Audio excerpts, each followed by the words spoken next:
March 9க்கு முன்னாடி இந்த video உங்க கண்ணுக்கு பட்டிருக்குன்னா, முருகன் உங்களை அழைக்கிறார். அந்த நாள் மிகவும் முருகனுக்கு உகந்த நாளான தேய்பிறையில் வரும் சஷ்டி நாள். அப்படி வரும் நாளில் இதுபோல ஒரு சிறிய விஷயம் மட்டும் செய்து பார்த்தால் அநேக பலன்களை தரக்கூடியது. அப்படி என்ன செய்யணும், என்ன செய்யக்கூடாது தெரிஞ்சுக்கணுமா? உங்கள் நல்ல மனசுக்கு ஏத்த மாதிரி கமெண்ட்ல முருகனுடைய பெயரை பதிவிடுங்க. பௌர்ணமிக்கு பின்வரும் தேய்பிறை சஷ்டி நாளில் நாம் வணங்கும் முருகப்பெருமான் நமக்கு வரும் சோதனைக்கு முன்பே நம்மோடு நின்று நம்மை காத்து நிற்பார்.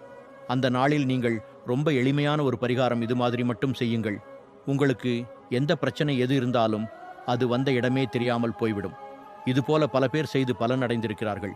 அதற்கு நீங்கள் உங்க வீட்டு பூஜை அறையில் முருகனின் திருவுருவப் படத்திற்கு முன்பு ஒரு பேப்பர் எடுத்து அதில் உங்களுக்கு என்னென்ன பிரச்சனைகள் இருக்கோ அவையெல்லாம் நீங்க வேண்டும் என்று எழுதி வையுங்கள்.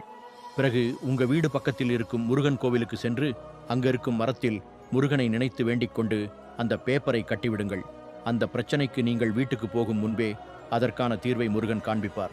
வேண்டிக் கொண்ட பிறகு இதை மட்டும் நீங்கள் உங்க வீட்லையும் சரி வெளியிலும் சரி செய்யாதீர்கள். முருகன் கிட்ட உங்க பாரத்தை சொல்லி வேண்டிக்கிட்டதை பின்னாடி அதையே நினைச்சு வீணாக உங்க மனசை குழப்பிக் கொள்ளாதீர்கள். வீட்டில் கணவனோட சண்டை போடாம கோபத்தில் பொருட்களை எரிந்து விடாம இருக்கணும். வீட்டில் விளக்கு வைத்ததற்கு பின்பு கண்ணீர் விட்டு அழுது கொண்டிருப்பதும் கண்டிப்பாக கூடாது.